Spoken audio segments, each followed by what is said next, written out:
Hi guys, welcome to How to Solutions YouTube channel. In today's video, I'm going to show you how you can turn on ghost mode on Snapchat. Before getting into this video, must subscribe to our YouTube channel and click on the bell icon. So the first step you need to do is to open Snapchat. Once you open Snapchat, you simply need to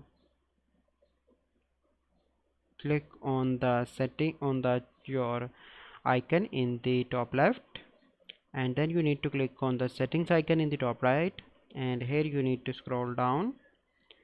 You need to scroll down again and click on in privacy control. You simply need to click on see my location, and here you can see on the top there is a ghost mode. Click on that option, and you have three options for 3 hours, for 24 hours, or you have select until turn off. You simply select that, and now ghost mode is activated. So by following these steps you can easily activate ghost mode on Snapchat. I hope you find this video helpful. If you find this video helpful, must like this video, subscribe to our YouTube channel for future videos. Well, see you in the next video. Thank you. Have a good day.